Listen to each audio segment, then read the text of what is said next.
السلام علیکم بابای حاجی، خدا شما را نگهبان باشد. الها هرگز دردی سرتان را نبینیم. با احترام یک مخلص شما. از زن حرام پسرها به دنیا می آید و آنها می خوانند و ملا می شوند. آنها خودشان نمی دانند، لکن پیش در آمدن نماز جمعه را خواندن آیا اسلام برای اینها رخصت می دهد؟ البته رخصت می دهد. ما گفتیم که این فرزندی که از زنا تولد می شود و هیچ گناه ندارد، این خداوند در روز قیامت هم معاقبش نمی کند، عذابش نمی کند که تو از حرام تولد شدی، بلکه حرامی و بدبخت همون پدر و همون زن و همون مردی که این فرزند به دنیا آوردن اونها بدبخت هستند، اونها در نزد خدا گناهگار هستند. این فرزند هیچ گناهی ندارد. این فرزند حقوق دارد که چی نماز جمعه باشد، چی نماز عید باشد، البته پیشوا شود، باکی ندارد اگر علم داشته باشد. مرد مرد در وقت ترکش برای خیر خدایش حق جدا کردن را شریعت اجازت می دهد. آیا برادر را یا پسرش را باید خیر احسان کند؟ یعنی هیچ وقت از مال انسانی که از دنیا میگذرد برای خیر احسان او مال جدا کرده نمی شود، بلکه آن مالی که از همان پدر و مادر ما و شما میماند اون فقط باید که وارثای او میراث میبرند. اگر پدر از دنیا گذرد زن او فرزندهای او مال او را میراث میبرند، دیگر یک قسمت مال او را برای خیر خداییش گفته جدا نمیکنند. این گونه در شریعت حکم آمدگی نیست. یکی اگر فرزندهای او از پیش خود برای همون خرسندی ارواح پدرشون اگر خیر احسان کنند، این در اسلام اجازت میدهد اگر شرایط داشته باشند، اگر دستشان برسد. لیکن مخصوص از مال پدر، مثال اگر $500 از پدرش مانده باشد، $200 را جدا کنند که این برای پنجشنبگی ها و این برای چهلم و هفتمش و این $300 دیگرش برای زن و کودکاش تقسیم کنند، این نادرست است. همون $500 که مانده است همه را بین وارثاش تقسیم میکنند. خیر احسان چیزی که همون خودش به دستش کرده است جزای همون در روز قیامت میبیند. این خیر احسانایی که امروز ما میکنیم هیچ پدر و مادر به امید نشود که خالی از ریا و خالی از زقیدن نیست. هیچ پدر و مادر بیچاره با امید نشوند. کدامی که میخواهد در قیامت سربلند شود، قبر او آرام باشد، در همین دنیا به دست خودت بکن. زیرا امروز چنان گرانی آمده است، چنان مشکلاتی آمده است که باور کنین دیگر ناعلاج خیر احسان میکنی، برای خدا نمیکنی، فقط برای مردم میکنی. برای همین این هیچ ثواب به پدر و مادر نمیرسد، به هیچ اولاد نمیرسد. خوش به حال هم پدر و مادر که با دست خودشان چه عبادتی میکنن، چه خیر احسانی میکنن، انا اون فایده میکنن. امروز من میبینم بیچاره بسیاری جوان ها میان شکایت میکنن که پیش همین پنجشنبگی را بگیرین، پیش هفتم بگیرین، زور ما نمیرسد. لیکن چند درنده دیگر تیاری دارد که مثال باید که ما در همون خانه هجوم میکنن، 10 کس و 15 کس نابسته وای از کجا میابد بیچاره، چیکار کنه وای سرسان و سرگردان به ملکای روسیه در زیر همون تحقیر کافرها شب روز بیچاره بیمار شدگی آمده شکم بی درنده ها را سیر میکنه. بسیار گناه است. باور کنین پدرها این سخت نیست. باور که من از مهربانی به همه شما مراجعت میکنم که همین خانه ای که ندارد باید که همه کسا محاکمه که مجبور که نمانینش کردن. اگر چندی میخواهد، اگر چندی که نمیخواهد، لیکن از برای شما میخواهد که باید طعنه نکنن که فردا مثال خیر احسان نکرد. لیکن میبینین همون شرایط ندارد، همون با همراهی وکیل و با همراهی همون ملایی که در محله است مجبور کرد که بچم نکنم این کاره. ثوابت میفارد، میلش این قوتت به همین یک سوزمه است، گفتی چیزا یگان قلمه است، یگان دانه دیگر در همون یگان همسایه برای دلت خرسند شدن تقسیم کن، بس شر نیست این معرکه کلان آراسته کردن. السلام علیکم داملای شیرین سخن و شیرین بیان. یک برادرمان پیش از همین جمعه آمدن گفت که همون چیزی که در خدشه ها می نویسیم همش خواند داملا. یعنی در اونجا بعضی تعریفات هایی که میکنن من گفتم نمیخوانم، اون کس باشد داملا که مردم که دوست میدارن، مردم احترام میکنن، امرا خوان. گفته همون از ما التماس کردن، از این خاطر بعضی همون جمله هایی که درازی بد هستند راستی بار وقت گیر هستند، من برای وقت میگیرد برای اون نمیخوانم. من 40 ساله عمر دارم و اولاد و اجدادم هم بسیار است.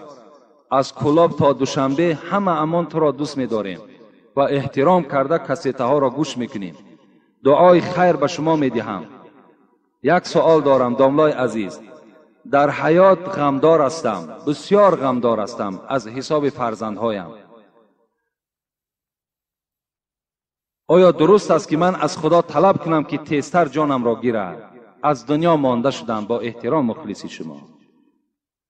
یعنی بسیار از در اصل امروز غم و دقت همین مشکلات هایی که بالای ما و شما آمده است، باور که آدم وادار میکند که از همین دنیا بیزار می شود. وقتی آدم قرضدار می شود، وقتی آدم بیچاره بی وطن می شود، در بدر می شود، بعدا مجبور می شود که پروردگار آخی همین حیات برای من چی در کار است؟ خدایا از این گونه حیات برای من مردن خیلی بهتر است. گفته هر یک انسان از حساب همین معرکه های بی جای ما و شما، از همین آزارهای زیاد، عاقبت چی می شوند؟ دلمانده دنیا می شوند. اگر چند این برادر شکایت دارد که از فرزندهایم که فرزندهاش از دنیا می گذشته است و هرچی تلاش دارد صاحب فرزند نمی شود.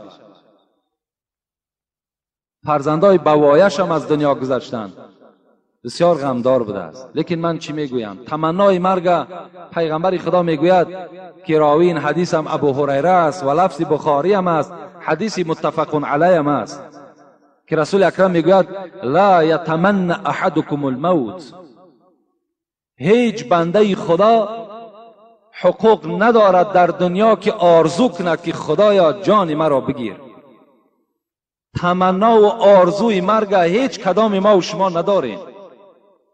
خداوند این حقوق به ما و شما نداده است که شما از آن جهت که غمدار هستین، بیمار هستین، در بدر هستین، بازم این از خدا باز طلب کن که خدایا جان مرا بگیر. این در شما حقوق ندارین. زیرا پیغمبر خدا در دوام این حدیث چی میگوید؟ اما محسنا فلعله یزداد اما مسیئا فلعله یستعتب. اگر نیکوکار باشید شاید که نیکی های شما باز به مردم برسد. شما آرزوی مرگ نکنید نگاد. اگر ممکن که شما را خدا فعل خوب داده است، از فعل خوب شما چندین آدم دیگر بهره‌ور شود. شما نیکوکار باشین، از نیکی های شما چند آدم دیگر باز استفاده برد. اما مسیئا، اگر شما بدکار باشین شاید این که به سوی خدا توبه کنید. یعنی هیچ وقت مرگ شما طلب نکنید. عزیزان خدا در شعرها میگویند که هر درد و بلایی که از آسمان فتد اول به لوح سینه صاحب دلان رسد. هر بلا، هر غم، هر مشقت، هر بیماری که خداوند از آسمان و میپرتاید، عزیزان ما و شما میگویند که اول به لوح سینه صاحب دلان رسد. اول وی در خانه میزند که وی خانه نمازخوان هستند، با حیا هستند، خانه هست که شب خیز هستند، خانه هست که دائم به عبادت هستند، خانه هست که دائم در عبادت مشغول هستند. انا بلا اولین بار در انمی خانه ها مهمان می شود. از این خاطر من چی میگویم؟ من میگویم که این برادری که در این غم و دقت گرفتار است، تو هم یکی از بنده های نیکبخت خدا بدهی. انشاءالله این غم و دقت تو همه دور می شود. این دنیا اونقدر دنیای نیست. انشاءالله در پیش شادی های زیاد داری. در قیامت انشاءالله گردن تو بلند می شود. این فرزندایی که از تو میگذرن همه اینها شفاعت کننده تو در روز قیامت می شوند. خدا رحمت کند. امام عبدالله ابن عباس در کتابا حکایه میکنند که چند وقت بیچاره خانش نآمده بود. مثل همین فرزندای ما و شما که سرسان و سرگردان بیچاره ها، زنها و کودک ها را پرتافته و برای پنجشنبگی آتش و برای هفته آتش دیگر نه روسیه مانده است نه دولت‌های خارجه مانده است در بدر شدن. عبدالله ابن عباس هم چند مدت بیچاره از خانه دور شده است. فرزندهاش یاد کرد. بار میگوید بعد به خانه آمد. بالا یک اسب میگد سوار بود عبدالله ابن عباس. از یک جویبار میگد اسبش گذشت کرد. از اون جانب یک مرد از همون همسایه‌داری هاشان پیش راه عبدالله را گرفت. گفت عبدالله گفت و تو گفت یک خبری ناخوش میدهم. حضرت عبدالله غمگین شدن، گفتن من چند مدت نبودم، این چی خبر باشد؟ گفت همان فرزند دوستداری که تو داشتی از دنیا گذشت.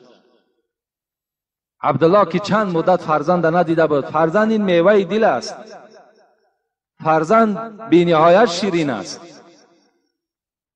حضرت در حال از پایان شدن میگد و جای نماز پرت افتن، دو رکعت نماز خواندن.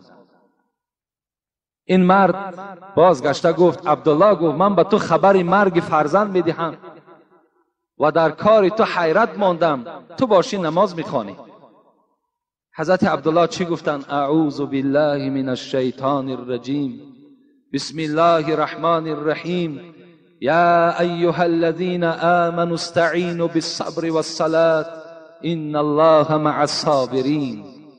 گویا بنده خدا گفت در اصل گفت این خبری تو گفت جگری مرا ریش کرد، این خبری تو مرا بسیار گفت ناراحت کرد، لیکن تو بیخبر هستی که خدا در قرآن گفته است ای کسانی که ایمان بر خدا دارید هر وقتایی که طلب کمک میکنید، طلب یاردم از خدا میکنید، با نماز و با صبر کنید، نماز خوانید، صبر کنید، این حالت از خدای خود کمک طلب کنید.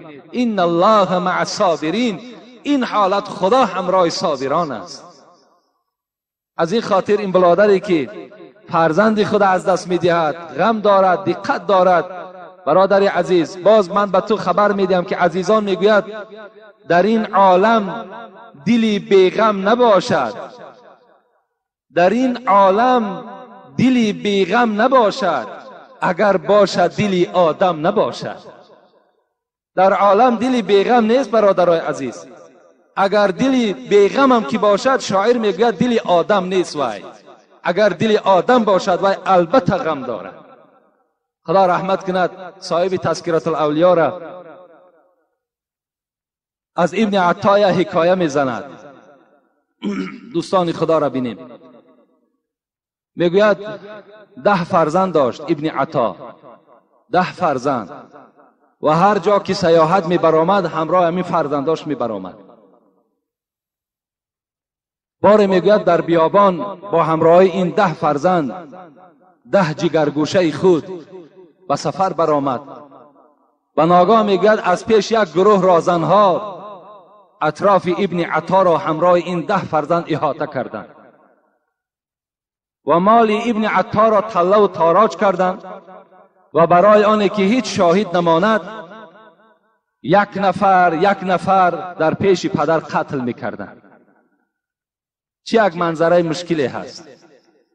شما تصور کنین که وقتی به خانه شما یک ظالم، یک دزد می درآید، مال و ملک شما را میگیرد و در نزد شما تمام فرزندهای شما را نابود میکند، چه مشکلات بالای شما می آید. ابن عطا میگوید با چشمهای خود نگاه میکرد. فرزند کلانیش قتل کردند. ابن عطا به آسمان نگاه میکرد و میخندید. دوم فرزند قتل کردند. حضرت لبخندش تماما گم نمیشد، خنده در لبهاش پیدا شد. سوم فرزند قتل شد. آمد به 9م فرزند رسید.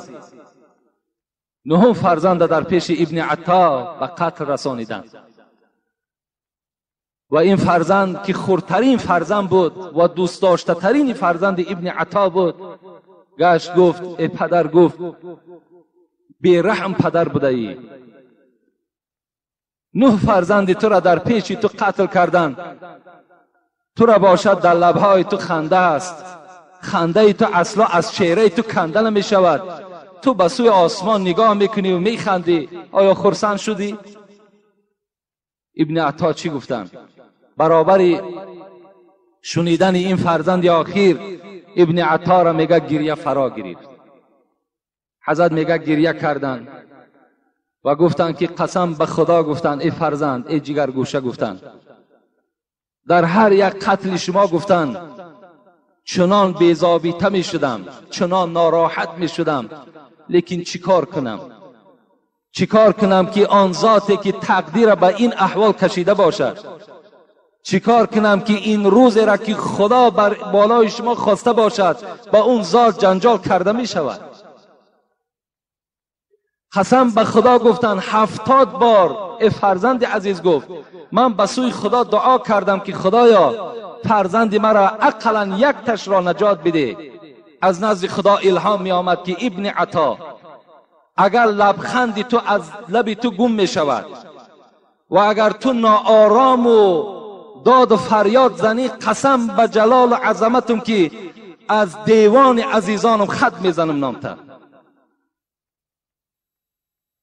دوستان خدا در اینها صبر کردن. ما بلا را به کس عطا نکنیم، ما بلا را به کس عطا نکنیم تا که نامش ز اولیا نکنیم. این بلا گوهر خزینه ماست، ما به هر کس گوهر عطا نکنیم. خدا میگوید ای بندگان خدا، شما در غم، شما در دادن فرزند، در بیماری شما داد نزنین، فریاد نزنین، زیرا هر بیماری و هر مشقتی که می آید همه این به اذن من می آید، به اجازت من می آید. من تو را دوست می دارم ای بنده خدا، من تو را دوست می دارم، این بلاها را بالای تو می آرم تا که تو صبر کنی، تا که در این صبر من برای تو مکافات نصیب کنم، من برای تو اجری بیگران نصیب بگردانم. این است مقصد خداوند ما و شما. از این خاطر برادر عزیز هیچ وقت راه افتاده نشو. همه اینها را همچنان بدان که پروردگار تو را نظارت دارد و تو را امتحان میکند. اگر سوره بقره را تماشا کنیم، خدا در قرآن چی میگوید؟ ولا نبلونکم بشیء من الخوف، من الخوف، ولا نبلونکم بشیء من الخوف والجوع ونقص من الاموال والانفس والثمرات. والثمرات، مقصد ما همین والثمرات است. خدا میگوید ای بندگان خدا، من شما را با 5 چیز امتحان میکنم. با چی؟ یکم که امام شافعی را من تفسیرش تماشا کردم، در همین آیت بسیار پسندم آمد، بسیار خوب تفسیر کردن. خدا میگوید من به خوف شما را، المراد من الخوف، امام شافعی میگوید الخوف من الله است. همین مراده که خدا میگوید من به خوف شما را امتحان میکنم، انمون خوف خداست. بالای شما هر گونه معرکه و منظره میارم، نظر میکنم که آیا از خدا میترسین یا نه. خب من الخوف والجوع، بالای شما رمضان میارم، ماهی رمضان میارم، آیا روزه را میگیرین یا نه. و نقص من الاموال، بالای شما در زکات فرض کردم، آیا زکات میدین یا نه. والانفس، بیماری بالای شما میارم، آیا در بیماری صبر میکنی یا نه. و ثمرات، امام شافعی میگوید ثمرات، اگرچنده که عرب ها ثمرات میوه را میگن، امام شافعی میگوید که انا همین ثمرات خدا انا همینجا فرزند در نظر دارد که من از شما قبض روح فرزند میکنم، آیا در فرزند گرفتن شما صبر میکنین یا نه. و آخر دعوانا ان الحمد لله رب العالمین. انشاءالله باوری دارم که هر برادری که این صحبت میشنود، سخن خدا و پیغمبر، از اینها باید عبرت گیریم، غمگین نشویم، باید که به اینها صبر کننده باشیم و این بلاها را برای خود یک گنجینه شماریم، یک خیلی اشیای قیمت برای خود حساب کنیم که خیلی ثوابهای زیادی دارد. خدای مهربان عاقبت همه ما و شما را بخیر بگرداند. بهترین عمل که موصوف است نهی منکر و امر معروف است. بهترین عملی که خداوند در او اجر داده است، در او ثواب داده است، این شنیدن امر معروف و نهی منکر است. خدای مهربان این ثواب امر معروف و نهی منکر را در نامه اعمال این گوش کننده ها کتابت بفرمایی. خدای مهربان این مردم ما را حقیقتا مسلمان کامل بگردانی و خدمتگار در راه اسلام بگردانیشان. و خدای تا دم آخر بهترین نعمت که ایمان است، اسلام است، ما را از ایمان و اسلام دور نگردانی. ربنا فاغفر لنا ذنوبنا و کفر عنا سیئاتنا و توفنا مع الابرار برحمتک یا ارحم الراحمین. اینجا بابای حاجی داستی از همین دامنکوه که نام خودش سید حامد گذاشته است، خوش به حالش، همین داستی و تاور تیشه و سنگ قلوخ همینا را گم کردن در کار دیگر. نامها را نامهای اسلامی مانیم برادرای عزیز، نامهای مانیم که در همین نامها یعنی یک معنی داشته باشند. الحمدلله ما مسلمان هستیم. این برادرمان بابای حاجی که سید حامد نام دارن الحال. السلام علیکم داملای عزیز. آیا افیان برای خنکی زدگی خوردن درست است یا نه؟ البته یعنی افیان از روی دستورات اسلامی این حرام است. خوردن افیان، استفاده بردن افیان این حرام است. چگونه که به شما حدیث گفته بودیم ان الله لم یجعل شفاءکم فيما حرم علیکم، که پیغمبر خدا گفته بوده است که خداوند در آن چیزی که خدا او را حرام گردانیدگی است شفای شما در او موجود نیست. یعنی افیان برای آنی که گرم است در خنکی زدگی استفاده میبرند. برای خنکی زدگی هم حلال کرده های خدا زیاد است. شما از حلال کرده های خدا استفاده کنین، چه از گوشت گوسفند باشد، چه از عسل باشد، چه از گوشت مرغ باشد که اینها خیلی گرم هستند، که حتی طبیب ها برای آن کسانی که فشار خون دارند اجازت نمیدهند که از اینها استفاده کنند، برای که اینها گرم هستند. برای همین آن چیزی که برای ما و شما خداوند حلال گفته است با او تبابت میکنیم. حرام هم فقهای ما و شما، چی صاحب خلاصت الفتوا هم، چی فتوای عالمگیریه هم، چی فتوای هندیه هم، حضرت ها رخصت میدهند در حالتی که از همه حلال کرده های خدا انسان استفاده میبرد. وقتی شفا نمییابد بعداً طبیب پیدا میشود که یقینا میداند هوایی نه که ممکن که صحت شوی نه، بلکه 100% میداند که فلان حرام کرده خدا در فلان در شفا هست. اون زمان برای شما مباح میگردد که باید استفاده کنین. لیکن یک باره به حرام کرده های خدا دست نزنید برای طبابتتان. بلکه امروز خدا را شکر که شما اطراف نظر کنین چی پیشرفت در طب ما و شما هست. به دکترها مراجعت کنیم، به این حلال کرده های خدا مراجعت کنیم، انشاءالله این بهتر است. از جمعی این گوشت های حرام و از این نوشاکی های حرامی که هستند از اینا اجتناب کنید، این برای شما بهتر است. اگر شما افیان یک بار یا دو بار اگر استفاده کنین، وقتی طبیعت اگر عادتی و گیرد شما الک افیونی میشوین، دیگر دائم لازم میشود که شما دیگر افیان استفاده برید.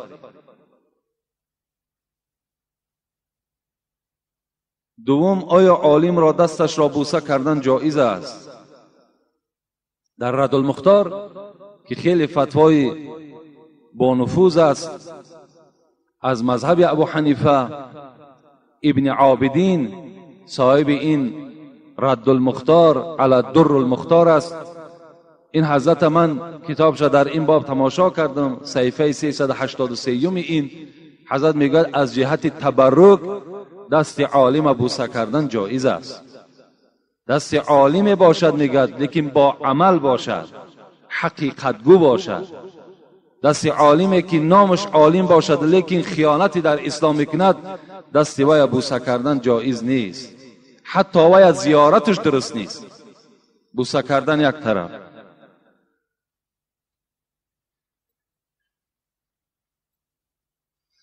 السلام علیکم و رحمت الله و برکاته. بعد سلام، خدا شما را نگه دارد داملای عزیز. آیا داملا اگر نکاح را در غیر روز چهارشنبه کنی درست است یا نه؟ یعنی نکاح چگونه که ما و شما امروزها نکاح میکنیم، فرزندای خدا در روز چهارشنبه نکاح میکنیم، لیکن این امر نیست. در اسلام از خداوند و پیغمبر چنین امر نه آمده است که شما فرزندان خدا یا خودتان در روز چهارشنبه نکاح کنین. این گونه امر در کتاب نه آمده است. اگرچند بعضی روایت ها هست که فاطمه را در روز چهارشنبه نکاح کردند و دیگر، لیکن اینها دلیل نمیشوند که در روز چهارشنبه باید که نکاح صورت گیرد. بلکه من چی گفتنی هستم؟ من به خدا قسم، از خدا چیزی پیش نیست، قسمی به خدا این کفارت دارد. من میخواهم که روز چهارشنبه نکاح نباشد، بلکه همان روزی که شما معرکه دارین، همان روز معرکه، در روز معرکه نکاح شما صورت گیرد. زیرا که در روز نکاح هر کدام شما در خانه نکاح گذرانیدین، یک معرکه دیگر مثل توی است. در یک خانه اگر 20 نفر 30 نفر جوانها جمع شوند، در یک خانه دیگر تا 30 دختر دیگر 40 دختر دیگر جمع می شود. حساب کنید 70 تا 80 نفر آدم در یک معرکه شب نکاح حضور دارند. چند قدر خراجات است. باید که ما و شما امروز مبارزه با ضد همین اسراف هایی که معنی ندارن و اسلام به این رخصت نداده است، باید که مبارزه بریم. من میدانم که پدرها میخواهند، برادرها میخواهند، لیکن شاید که مادرها و دخترها نخواهند، یا شاید عکس این باشد. باید یک جایه شوند و باید مبارزه با این خراجات های بی معنی کنند. خداوند در قرآن میگوید و آت ذی القربى حقه والمسکین وابن السبیل ولا تبذر تبذیرا ان المبذرین كانوا اخوان الشیاطین و کان الشیطان لربه کفورا. این سوره اسراء است. خداوند در این آیت میگوید که شما ای بندگان خدا اسراف نکنید، زیرا که خداوند اسراف دوست نمی‌دارد و کسی که اسرافکار است و برادر شیطان است و شیطان در نزد خدا کافر است. اینا در ما و شما باید که دیگر کار کنیم که شرط نیست که مردم میگد، همسایه میگد، از ملامت اینها دیگر ترسیدن در کار نیست. شب نکاح چند قدر خراجات زیاد. پیش از نکاح فاتحه هست. امروزها حتی که مثل که در زنها 10 خیل 12 خیل خوراک میپزند، امروز در مردها علاقه توسعه رسیده است. بعضی نکاحایی که میرویم اشتراک میکنیم تا 3 نمود خوراک در یک شب در دوام 1 ساعت پیش ما میارند. آیا این اسراف نیست؟ دوست می‌دارم که همان روزی که خانه شما با همین کلابی تازه خود میگیم اوسقال وقتی که میآید، کیلینگیر وقتی که میآید، همان دختردار باید چیکار کند؟ دختردار باید قبول کند. بهترین صورتش با او صحبت کند. از بس که پیغمبر خدا گفتن النکاح رق فلینظر احدکم این یضع کریمته.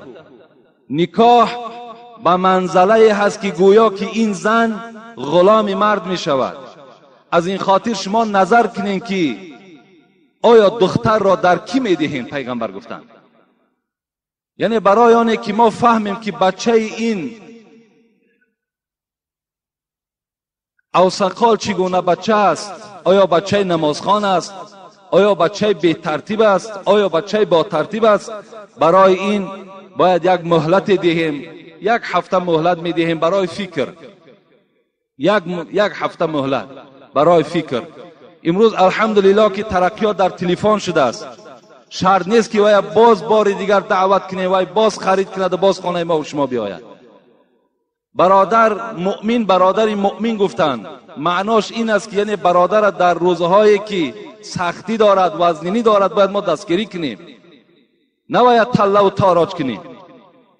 با واسطه تلفن میگیم، وقتی پرسیدیم احوال همه را فهمیدیم، معقول است میگیم معقول شد، معقول نشد میگیم فرزند شما معقول نشد. دیگه وای سرگردان کردن لازم نیست. وقتی اگر قبول کردیم، همون قده باید چیکار کند؟ با همراهی همون زنش یا یگان فرزندش یک بیگار اختیار میکنن، میآیند در خانه، ما و شما چیکار میکنیم؟ یک روی خط برای همون معرکه و برای همون مهر زن جدا میکنیم. نه مهر مشکل، نه مهر وزنین. حتی یک جوان میگوید که وقتی ما خانه یک دختر را بسیار مادرم دوست میداشت، اختیار کردیم تا که از اون خانه اون دختر را کلین گیریم. وقتی خانه دختردار رفتیم، گفت که همون $200 توی همون حافظها میشیده است، همون پول حافظها را بتیم. این خیل در گردن اونها بار کردن در کار نیست.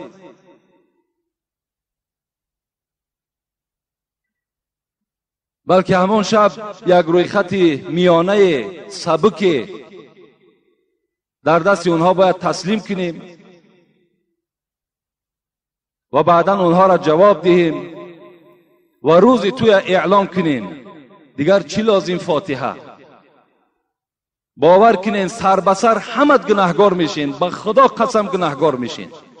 اینا بدعت هستند در اسلام ما و شما. اینا کدام دشمن در بین اسلام ما و شما در آمد؟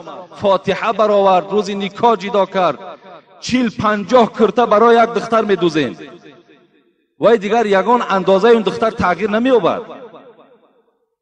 همه او یک رزمیر است. برای خودتان یک 30 دانه کرته را یک رزمیر بخرین، سال دیگر پوشیدش میتونین؟ نمیتونین. 20 روی مال، 30 روی مال در یک بند کشال کردگی هستند. اینا چی در کار هستند؟ اینقدر اسراف برای کی در کار است؟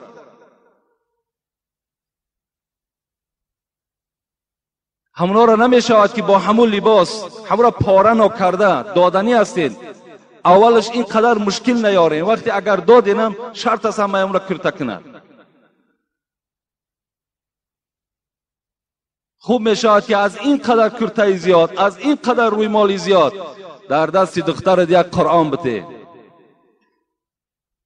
خانه همون شوهر در که آمد قرآن بخواند، در حق شوهر و خسر و خشتامنش ببخشد. در اون خانه نماز خواند، در اون خانه یک آداب اسلامی در رعایت کند. کرته بسیاری را چکارش میکنی؟ وقتی او آداب نداشته باشد، ولی وقتی که تمیز ندارد.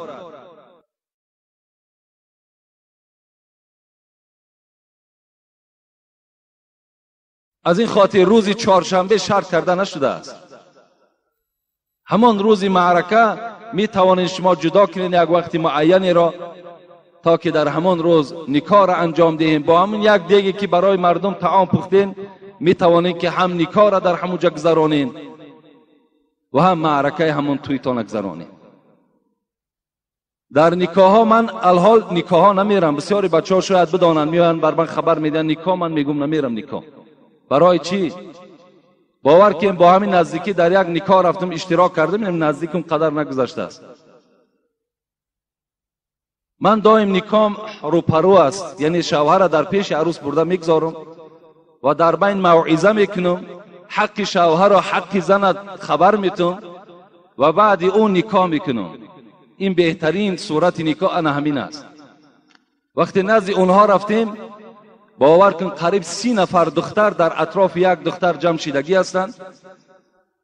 من فهمیدم که بهترین نکاح همون نکاحی هست که به آسانی به سبکی انجام یابد، مهر کم داشته باشد. خواهر عزیز، در حال همون نفس خطه به همین جوان ببخش، ان شاء الله بخت تو سفید می شود. وقتی از او طلب کردم، همون دوگانه های بی حیایی که نه روی مال دارند نه پیشی بری بسته دارند، باور کنین امو منظره را دیدن در آدم گویا که یک دوزخ دیده است. اینقدر منظره ناراحت کننده برای آدم مسلمان است. از زیر کش امو قپیدن تا اگر 300 سامانی نمیتین ایحا نمیگن. 300 سامانی این دوگانه ها من نمیدانم که مادری او هستند، پدری او هستند، تربیت کننده او هستند که اینقدر سوم طلب میکنند. اونا از کجا حق دارن؟ اونا یک سوم حرام میکنن، یک سوم. اونا چه حق دارن که در بدل بخشیدن همون دختر 50 سامان یا 100 سامان یا 300 سامان طلب میکنن؟ چرا اونا طلب میکنن؟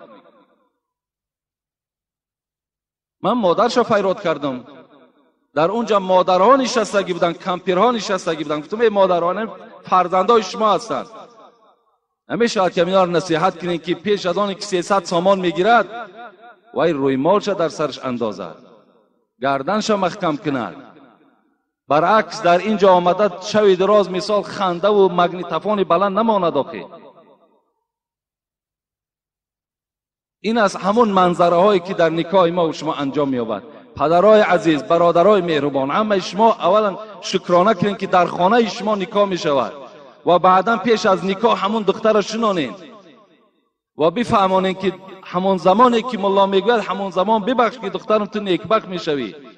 و این دوگانه هایی که در اطراف تو هستن ها در یک کنج خانه میشینن، شرط نیست 20 دختر آوردن. اینقدر اسراف، اینقدر بی‌معنی ها در معرکه ما و شما هستند. اینا را شما میتوانین، هر یک پدر و مادر میتواند که همین ها را جابجا کنند.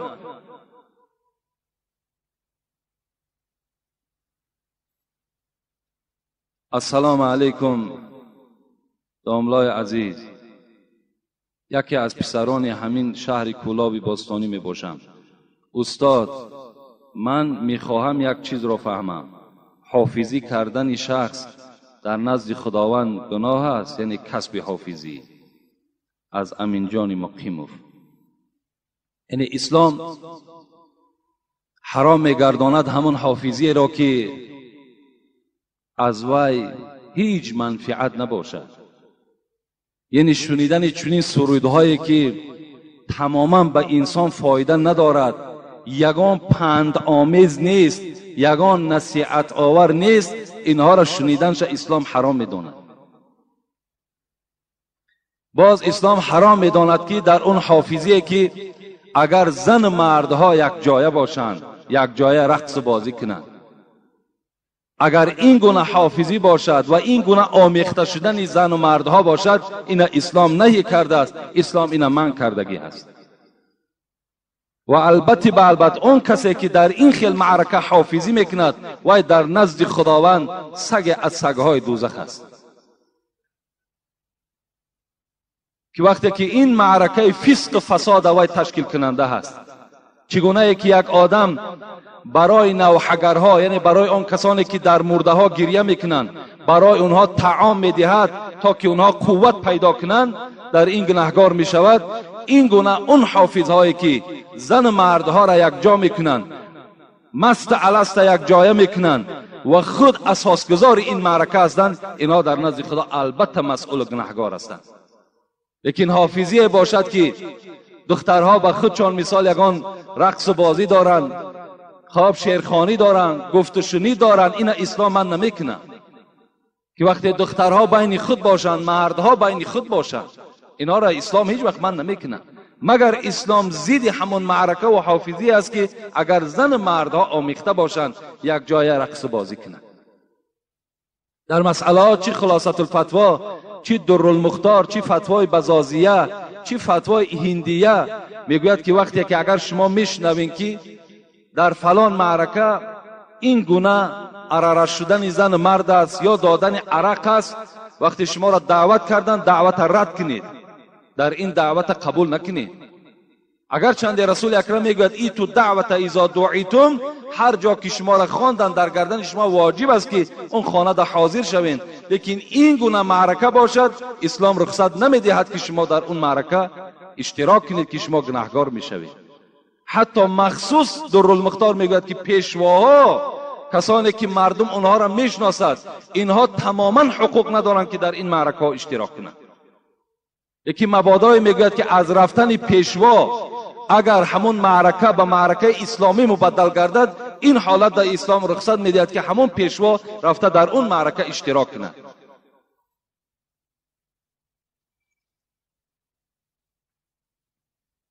السلام علیکم داملای عزیز و مهربان. خدا شما را علمتان را زیاده گرداند که از پند و نصیحت های شما خیلی بهبودی در حیات من و رفیقانم و زن و خواهرانمان پیدا شده است. ما در غایبی در حق شما دعای خیر میکنیم. کلا با شما آباد است. آیا خون کافر را بر بدن مسلمان بیمار ریختن جایز است یا نه؟ یعنی مولانا مفتی محمد شفیع در فتوای محمودی این مسئله را میارد که اگر علاجش باشد خون کافر در مسلمان نریزیم، اگر علاجش باشد. لیکن اگر علاج نباشد و غیر همون خون کافر دیگر هیچ خونی نیست که مثال در همین بیماری مسلمان مثال ریزن، این حالت دا می توانید که شما همون خون کافر را آورده در بدن مسلمان بریزید. اگر علاجش باشد چیکار کردن در کار؟ پرهیز کردن در کار، استفاده کردن در کار نیست. انگشتری آهن برای مرد و زن درست است یا نه؟ اگر انگشتری از طلا باشد، از آهن باشد، از مس باشد، اینها برای مرد استفادهش حرام است. برای مرد انداختن انگشتری طلا یا گردنبند طلا یا ساعت طلا یا انگشتری که از آهن است یا از میس است، اینها را حرام است در اسلام انداختن اینها. در این باب هم حدیث های پیغمبر وجود دارد. صاحب فتوای دارالمختار میگد که مگر اجازت است برای مرد اینکه انگشتری از نقره استفاده کند، لیکن همین انگشتری نقره را عکس انداختن انگشتری زنها استفاده کند. مثل که میگد زنها نگینه را از قسم بالا میگذارند، باید مردی که انگشتری می اندازد نگینش از قسم کف باشد، یعنی از قسم پایان باشد که زینت نداشته باشد، و باید که در دست چپ باشد و در همین انگشتی که این خنصیر میگویند انا همین انگشت خوردیده باشد.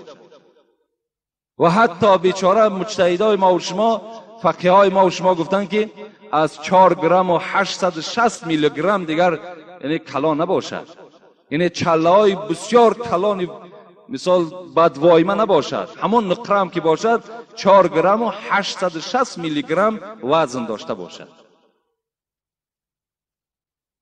اگر علاجش باشد استفاده نکنین، لیکن بسیار اگر که دوست داشته باشین می توانین از همون چله نقرگی شما استفاده کنین. السلام علیکم بهترین واعظ اسلام که از شما فقط حقیقت اسلام را میشنویم و خداوند شما را از همه دشمنهایتان نجات دهد و بدگویان شما را و بدخواهان شما را خدا ناامید کند. آمین یا رب العالمین. داملا گوسفند کشتم، از مکش خون برآمد و لیکن پا و دستش حرکت نکرد، آیا حلال است؟ این برادر یک گوسفند ذبح کرده است، در حالت ذبح از همان مکش خون برآمده است لیکن پا و دست نزده است. در فتواها میگوید، در فتوای هندیه میگوید که اگر مال را که شما ذبح میکنید، چی مرغ باشد، چی گوسفند باشد، چی گاو باشد، اگر مثل مال زنده از مکی او خون برآید، اگر چنده که پا و دستش حرکت هم که نکند حلال است. و فی البزازیه و فی شرح التحاوی یا از رد المختار صحیفه 217 است. خروج الدم لا يدل في الحياة الا اذا كان يخرج كما يخرج من الحي عند الامام و هو ظاهر الروايه. انا ظاهر روایت میگوید همین است که یعنی برآمدن دم، برآمدن خون، این دلالت نمیکند میگوید بر حیات همون حیوان، مگر هر وقتایی که خارج شود همچنین که خارج میشود از زنده. یعنی اگر مابادای که شما مال میکشین خون میریزد، میگد این ریختن خون دلالت ندارد که وای مال زنده بود، بلکه اگر مثل مال زنده با همون یک شست و فشاری که از مکی او میپرد انا همون خیل اگر جدا شود، این حالت اگرچه دست و پای اون حیوان حرکت هم که نکند، این حیوان حلال است. فهمیدین نه صورت مسئله؟ السلام علیکم داملای بهترین برای من و بلند بردارنده نام کلابشهر ما، آیا کدام اعضای حیوان حرام است و چند تا هست و در کدام کتاب هست؟ التماس به من خبر دهید. یعنی چند اعضا، چند عضو حیوان حرام است. این برادر بسیار خواسته است که حتی که چند تا هستند و در کدام کتاب هستند. همین فتوای درالمختاری که من میگویم این به نهایت شناخته شده فتوا است. این حتی مردم عرب هم دستگیری میکنند. به نهایت فتوای با قوت و با نفوذ است. در صحیفه 219 همین در این باب چی میگوید؟ میگوید که 7 اعضای حیوان حرام است. 7 اعضاش کدامند؟ یکم خون مسفوح، خونی که از مک حیوان میپرد، همان خونی که از مک میپرد و اگر در بدن شما پرد شما را بی نماز میکند و خود همون خونم حرام است. لیکن خونی که از در وقت گوش میده کردن میپرد در پاچه شما میزند وای بی نماز.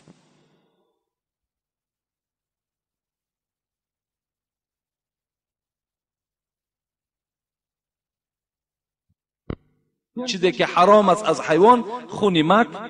دوم آلت نرینه حیوان، اینم حیوان آلت نرینش حرام. سوم آلت حیوان مادینه، آلت همون حیوان مادینه هم سیم حرام. چهارم مایه او، مایه حیوان نرینه، چی آلتش چی مایه هر دوش حرام هستند.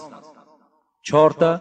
پنجم مسانه، یعنی مسانه همون ششدان میگیم و ششدان میگن، یعنی همون جای خچک، جایی که پیشاب همون حیوان جمع میشود.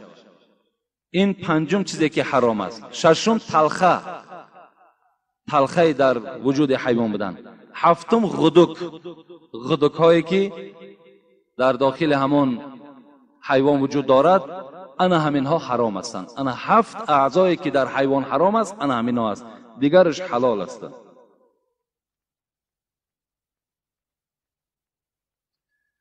داملای محترم، در بعض مسجدها شخصان امامتی میکنند که سوره ها را بسیار غلط میخوانند. در پس آنها نماز خواندن جایز است یا نه؟ برای کسی که اگر غلطی امام میتونه گرفته و قرائت او نظر به قرائت امام بهتر است، نماز اون کس درست نمی شود.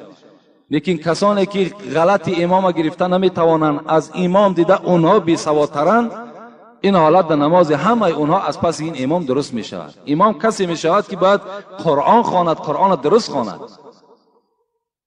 همین محراب هم امامتی هم همون ملا و همون پیشوای را می زیبد که علم داشته باشد. شرط نیست که ویا باباش ایشان بود و باباش شیخ بود و آتش ملا بود گفته ویا پیش آورده در محراب گذاشتن در کار. محراب گفتن، محراب جای حربی با شیطان است. اینجا ارزنده کسی هست که باید که حقیقت اسلام میگد و کسی هست که در اسلام خدمتگار است و کسی هست که علم دارد. صاحب مختصر میگوید و الاولا بالامامتی اعلم بسنتی ثم الاقرا ثم الاسن. صاحب مختصر خدا رحمت کند میگوید که کی امام شده میتواند، کی نماز مردم خوانده میتواند؟ کسی که عالم باشد، فرض، واجب، سنت، مکروه، مستحب و مباح و دیگر مسئله را در داخل نماز جدا کرده بتواند. بعد از آن قرائت داشته باشد، قرائت از مثل تجوید باشد، قرائت از روی دفتر و از روی مثال یگان از پیش خود اذیت کردگی نباشد، از پیش یک عالم گذراندگی باشد. بعد از آن باز پرهیزکار باشد. اینا می توانند که امامتی کنند.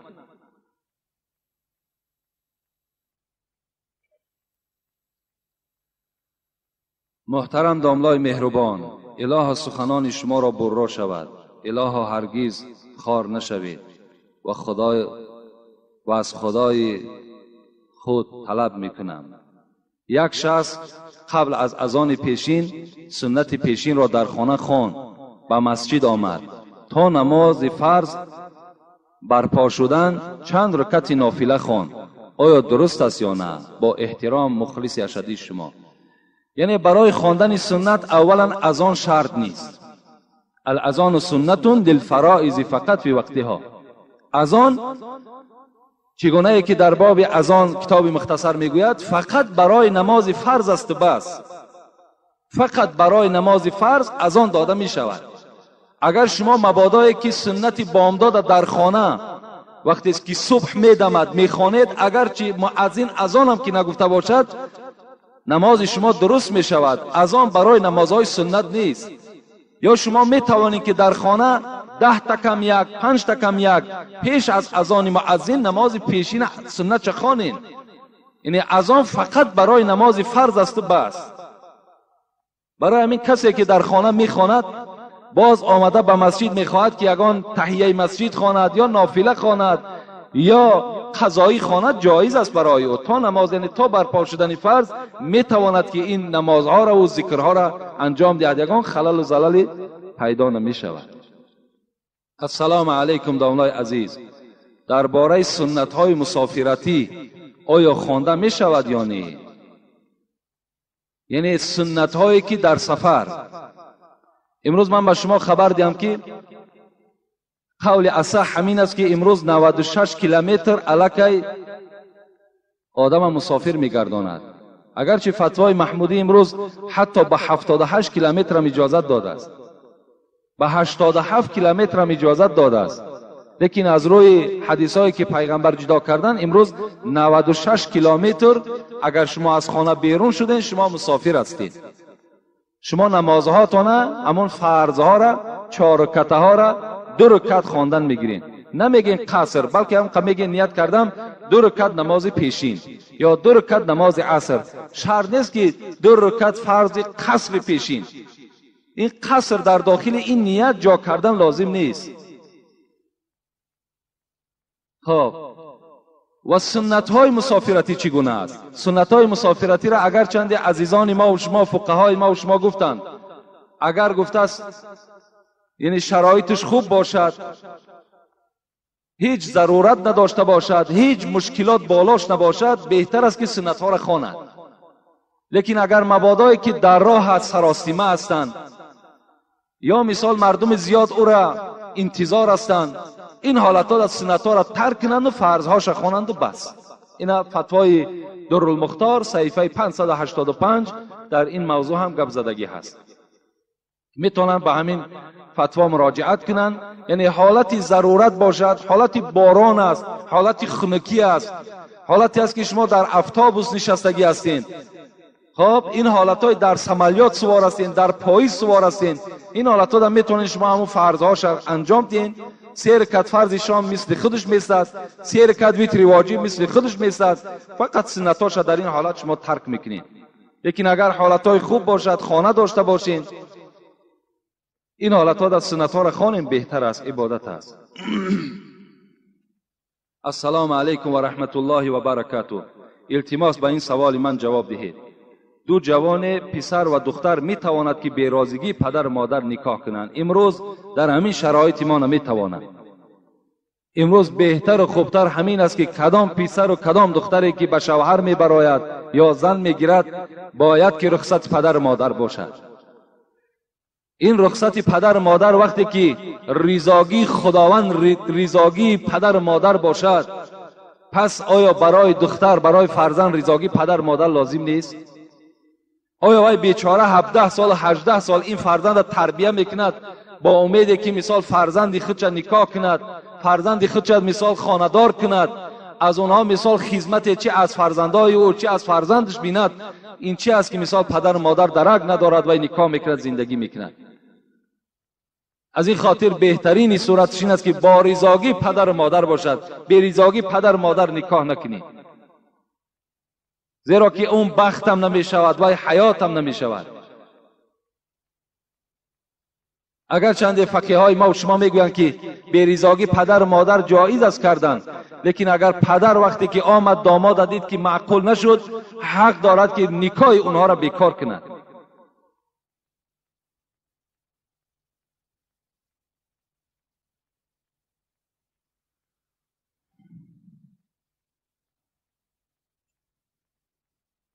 السلام علیکم داملای عزیز. من یکی از جوانهای کمبغل از شما خواهش برادری دارم که از گناههای خود پشیمانم و به نام پاکش قسم دعا کنید که گناه مرا خدا یکتا ببخشد و هیچگاه دیگر گناه نمی کنم. التماس داملای عزیز، پشیمانم.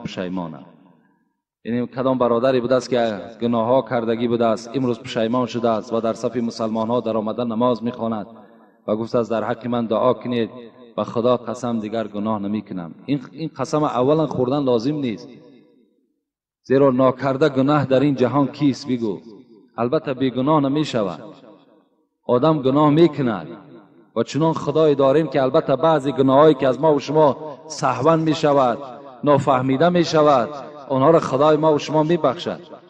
از این خاطر میلش امروز که پشیمان شدی، الکه همین پشیمانی تو خودش توبه است. بسیار نیک کردی، بسیار خوب آمدی. دعا کنیم که خدای مهربان گناههای این بنده تا خدای مهربان مغفرت بگردان و خدایا مسلمان حقیقیش بگردان و در اسلام خدمت کردن خدا بر این بنده خود موفق بگردان. آمین یا رب العالمین. بسیاری آدمالی توبه کنی و پشیمانی را نزد حضرت امیر جان در میروان میکنند، حالا که توبه را نزد خدا کنین، فقط از خدا توبه کنین، پیش حضرت امیر جان رفته توبه نکنین، این در گناهگار میشوین. شما الکه این معنای را دارد که از خدا ده هم حضرت امیر جان شما بزرگ میشمارین، نزد خداوند توبه کنین.